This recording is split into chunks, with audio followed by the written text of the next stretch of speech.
राम संतो भाई नाम गहो तत्सार नाम गहो तत्सार संतो भाई नाम गहो तत्सार नाम गहो तत्सार आन उपासी आत्मद्रोही आन उपासी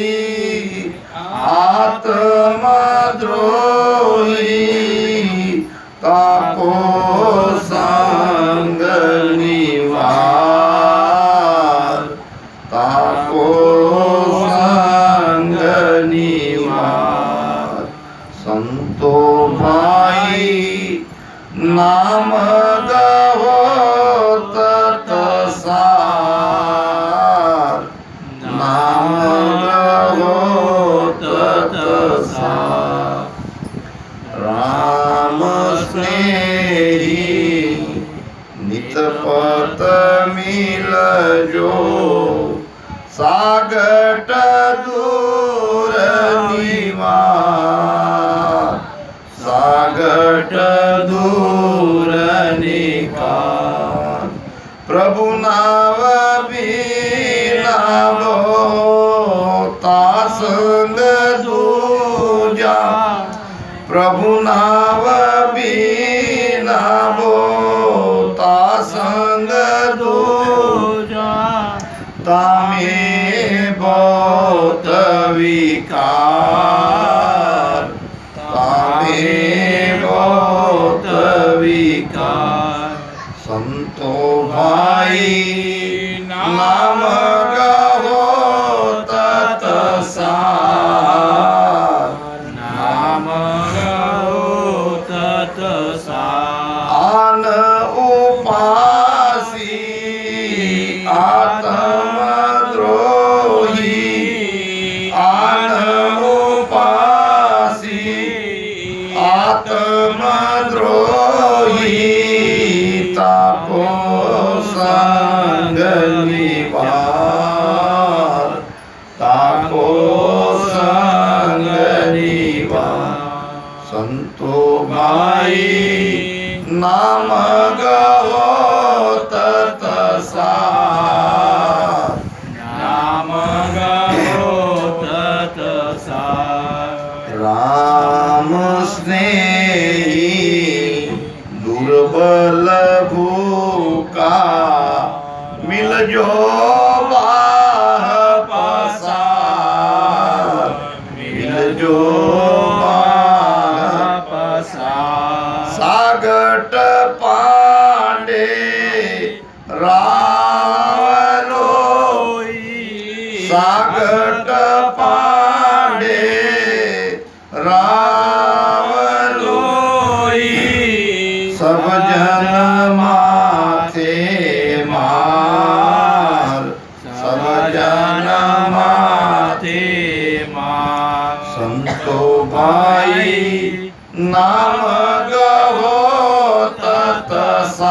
तत्सार नाम गहो तत्सार कोड़ी कोष्टी हरिजन मिल जो तागट ब्रह्म विचार तागट ब्रह्म विचार जन सुख राम वेद बिन भगति जन सुख राम वेद बिन भगति सबे काल की चार सबे काल की चार संतो भाई नाम गहो तत्सार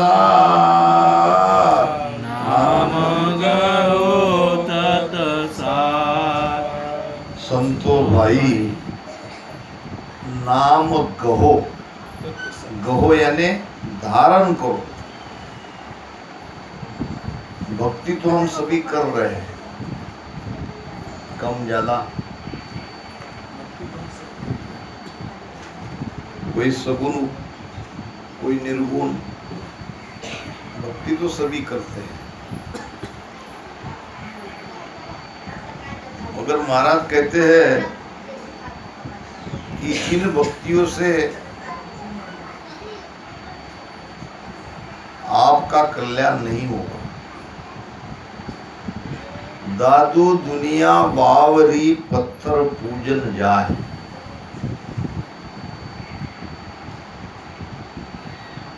यहाँ निर्णय कर रहे संत कि हम भक्ति के नाम पर मंदिर में जाके पत्थर की पूजा करते हैं, वहां सब कैसे हो सकता है? आत्म में परमात्मा आगत लखे न कोय, भरम कर्म में जुग बंदिया मुक्त कहाँ से हो? मुक्त तो सभी होना चाहते हैं, सुख तो सभी चाहते हैं, मगर सुख कहाँ है?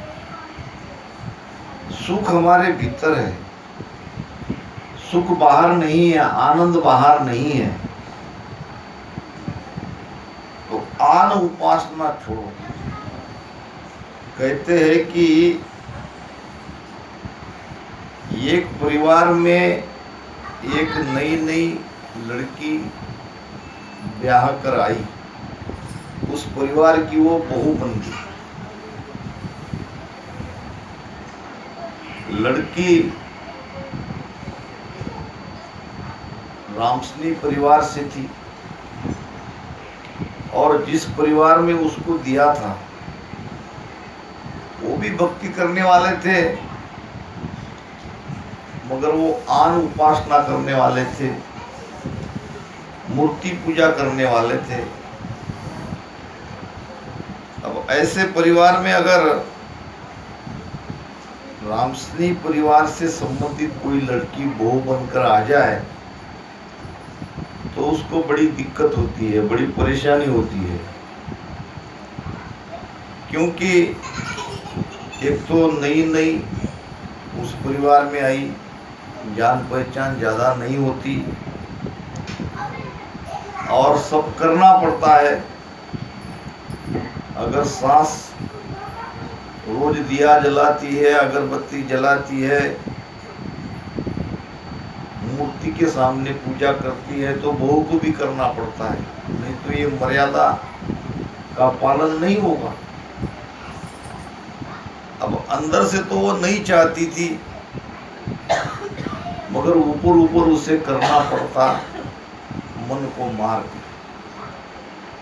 एक दिन उसने सोचा ऐसे कितने दिन चलेगा, कभी तो कभी मुझे इनका भरम निकालना ही पड़ेगा, इनको सत्य कहना ही पड़ेगा, क्योंकि मैं तो गुरुमुखी हूँ।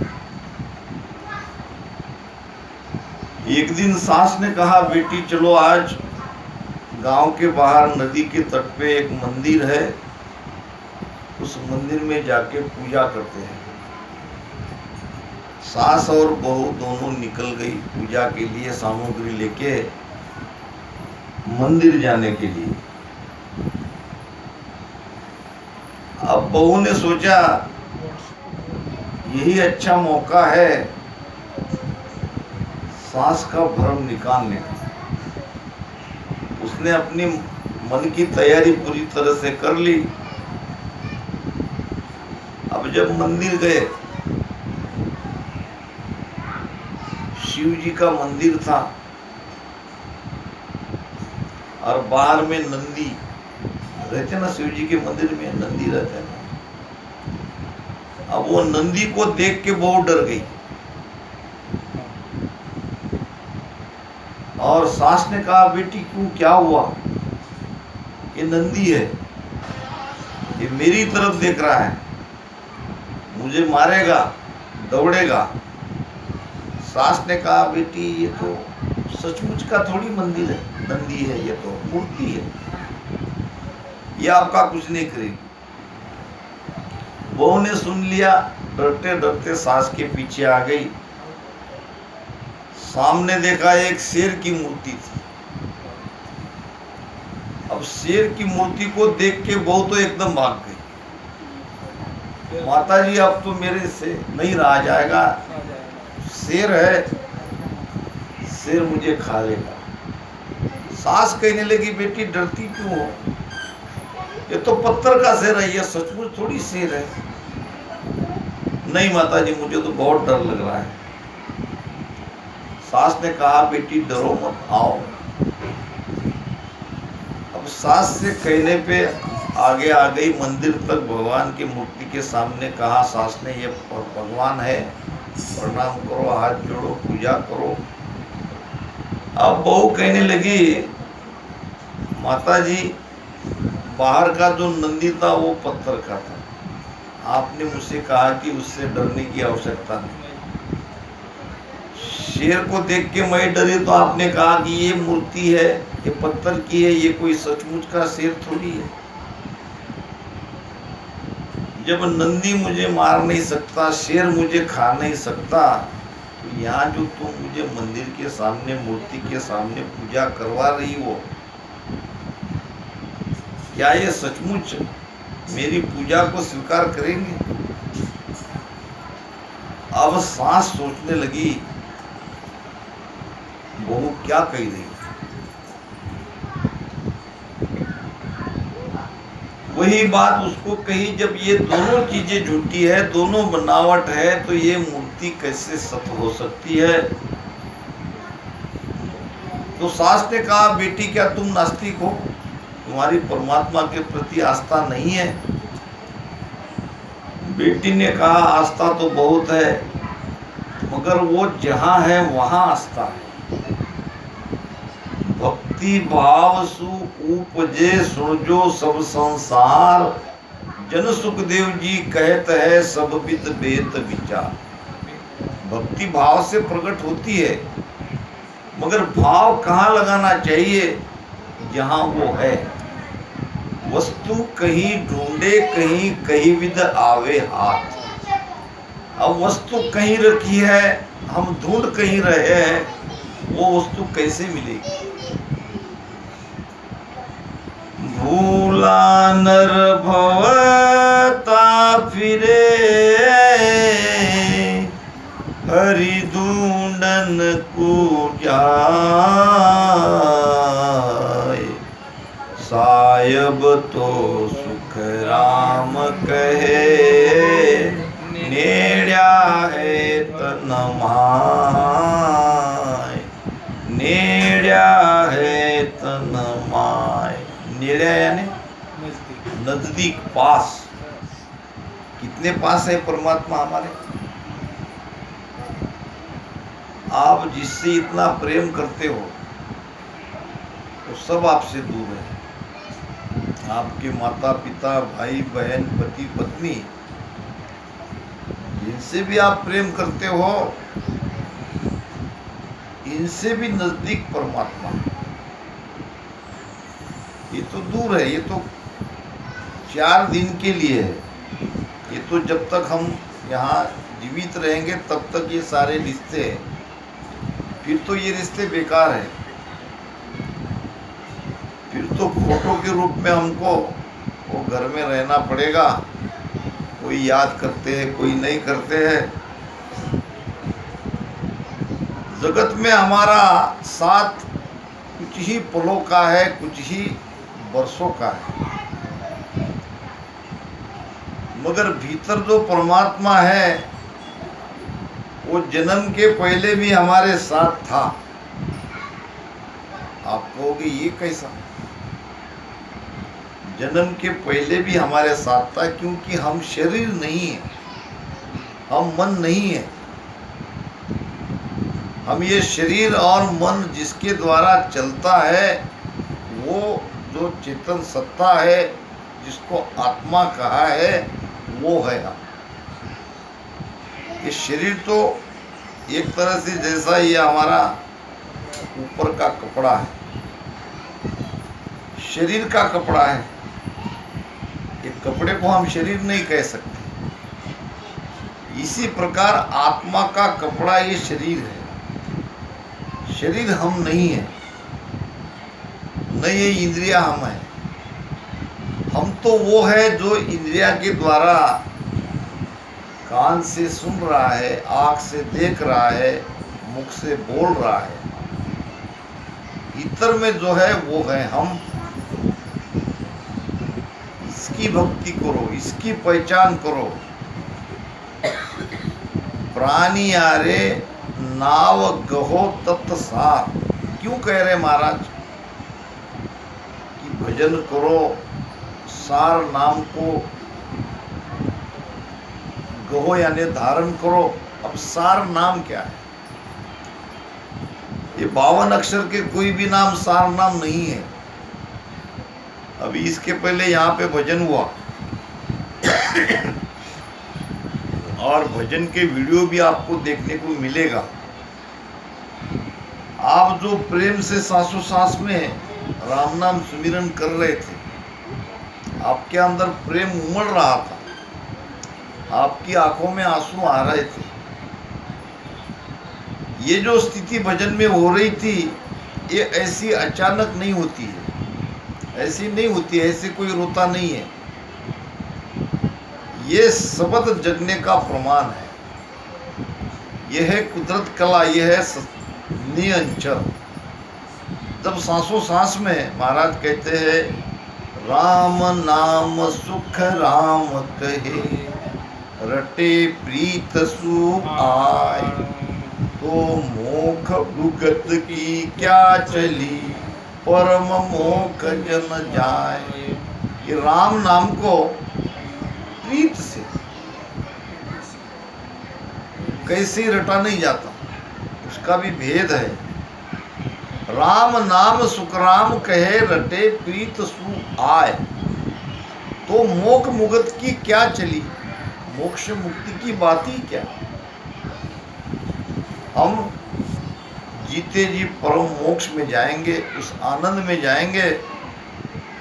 तो ये राम नाम से होता क्या है? जब राम नाम हम सांसों सांस में रटन करते हैं तो मन भजन नहीं करने देता। अभी हमारे प्रशांत ने बहुत बढ़िया प्रश्न यहाँ पे पूछा था। सत्संग होने के बाद हम प्रश्नोत्तर चर्चा करेंगे। ये मन जो है, मन को भटकने की आदत है, मन भजन में लगता नहीं। उसके लिए सबसे पहला ध्यान यहाँ नासाग्र पर लगाना पड़ता है। जिसका मन भजन में नहीं लगता वो ध्यान से सुने। संतों ने कहा है नासाग्रे दृष्टि धरो, ये नासाग्र है। कैसे? आंख मिचते हुए देखो, आप देख सकते हो, ध्यान यहाँ लगा सकते हो। नासाग्रे दृष्टि धरो, जांगन पर दोई कर, दोनों हाथ यहाँ, और ठुड़ी, ठुड़ी यानी ये दाढ़ी, ठुड़ी लगाओ हियेसु, हिये नाम हृदय, ठुड़ी लगाओ हियेसु, मुखसु राम उच्चार।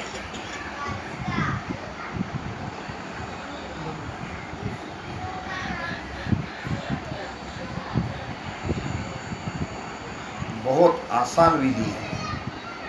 प्रेमदास जी महाराज, इनकी वाणी में यह प्रमाण मिला है। हमारे सदगुरु सुखराम जी महाराज ने भी कही है कि यहाँ पे ध्यान लगाने की बात सुखोलाल ग्रंथ में आई है। फिर जब ऐसे हम ध्यान करते हैं तो मन जल्दी एकाग्र होता है, और मन जल्दी एकाग्र हो गया, इधर उधर भागदौड़ उसकी मिट गई, तो फिर हमारा ध्यान यानी हमारी सुरती वो भी भीतर में लग जाती है। फिर ऐसे ही ध्यान करते करते करते जब प्रेम अंदर से उमड़ता है तो उसकी अनुभूति हमें कंठ में मिलती है, हृदय में मिलती है, नाभि में मिलती है।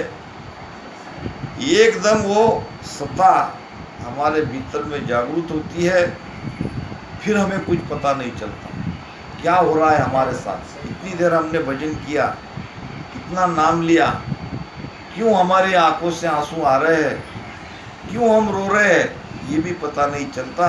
ये सारा कुदरती होता है, ये हमारे आपके किसी के हाथ में नहीं है। और ये जो नाम प्रकटता है ये है सार नाम। सार नाम निचोड़, दूध, रोज का हमारा उपयोग में आने वाला पदार्थ है दूध। दूध कितने दिन रहेगा? 2 दिन 3 दिन, दूध का नाश होता है।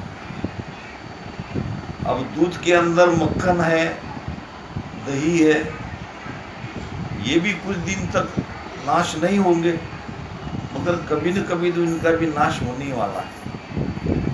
मगर दूध के अंदर जो घी है, ये घी का कभी नाश नहीं होता। तो दूध का सार क्या है? घी। यहाँ भी सांसों सांस में ये जो हम राम राम ले रहे हैं, ये एक प्रक्रिया है। ये तो उस सार नाम जगाने की एक कला है, एक उपाय है। एक बार वो नाम जग जाए तो आप उसे छोड़ नहीं सकते। आप छोड़ना भी चाहे तो उसको कभी नहीं छोड़ सकते। कहते हैं कि एक ढोलक बजाने वाला, ढोलकी, रास्ते से किसी गांव में जा रहा था और पीछे से उसको किसी के पैर की आवाज आई और बड़ी तेजी से कोई पीछे से चल रहा था।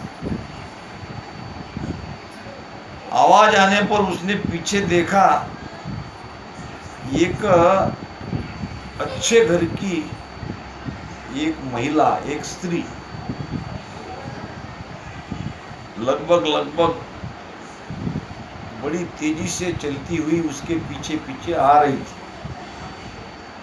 महिला के गले में गहने थे, कान में, गले में, हाथ में। अब इसने देखा दिन ढलने का समय है और ये अच्छे घर की स्त्री है और इस समय ये कहाँ जा रही हो। अब उसके मन में तुरंत विचार आया कि इस महिला के गहने तो हम ऐसे ही, अब कोई देखने वाला नहीं है, ये तो हम छीन सकते हैं। तो उसने पहले उस महिला का परिचय किया, पूछा, भाई जी आप कौन हो और इस समय कहाँ जा रही हो?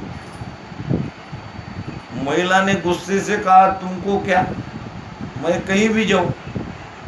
बड़े क्रोध में थी। फिर पूछा, बहन जी माफ करिए, आप अच्छे घर की हो, अच्छे घर की महिलाएं शाम के समय ऐसी अकेली नहीं जाती, इसलिए मैंने पूछा। बुरा न मानो तो मैं फिर प्रार्थना करके पूछता हूँ कि आप कौन हो और क्यों जा रही हो?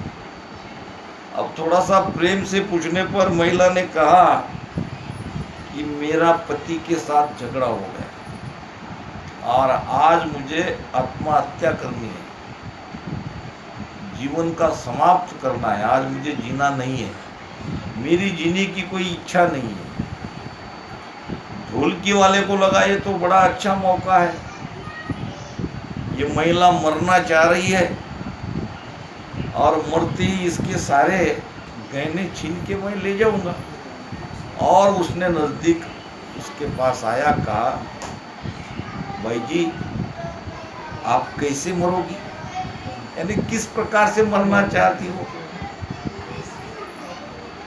वो कहने लगी, मुझे क्या पता, जैसा मन में आया वैसे मर जाऊंगी। तो मैं तुमको बहुत अच्छे से मरने का उपाय बताता हूँ, इसमें कोई आपको तकलीफ नहीं होगी, आराम से आप मर जाओगी। उसने कहा, भैया जल्दी बताओ। तो चलो, अब वो ढोलकी की उसने रस्सी निकाली, पेड़ के पास लेके गया, ऊपर पेड़ को बांध दिया और उसका एक फांस तैयार किया। और ऐसे फांस तैयार करके वो ढोलकी पे ऐसे खड़े रह के वो महिला को बता रहा है, देखो बहन जी, ये मैंने फांस तैयार किया है, आपको ऐसे ही खड़े रह के इस फांस में केवल गर्दन डाल देनी है, वो अपने आप फांस खींचा जाएगा और आप तुरंत मर जाओगे। अब ये तो सारी बातें उसको मरने के लिए बता रहा था कि जल्दी मर जाए और इसके सारे गहने मैं छीन के चला जाऊं। अब वो सिखा रहा था, पेड़ को बांध दिया और वो फांस भी तैयार कर लिया और वो ढोलक पे खड़े रह के ऐसे उसने बताई, बताने के लिए, ये देखो मैं ऐसी उसमें गर्दन फंसा रहा हूँ, आपको भी फंसाना है। अब इतने में वो ढोलकी हिल गई, हिल गई तो वो पैर के नीचे से अब वो लटक गया। वो कहने लगा मैं तो मरना नहीं चाहता, मैं तो सिखा रहा हूँ। क्या रस्सी उसका सुनेगी? वो तो फांस कहेगी कि आप मुझे क्या है, तुमने लगाई है, अब तुम सिखाने के लिए लगाओ, मरने के लिए लगाओ, मुझे तो तुमको मारना ही है। इसी प्रकार ये सत्सबत नियंचर है, एक बार जग जाए जीवन भर ये छूटता नहीं। आप चाहे उसको छोड़ने की कोशिश करो, छूटेगा नहीं। तो ये है सार नाम, यह है नियंचर, यह है सत्सबद। अब सत्सबद जगाओ, सत्सबद जगा कि नहीं, इसका प्रमाण क्या है? महाराज ने कहा है,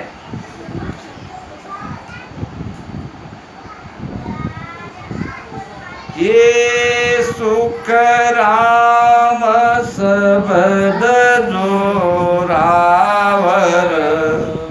पाया सुपत आवे, बिन पाया नर कह बहु तेरो, दिल का भर मन जावे।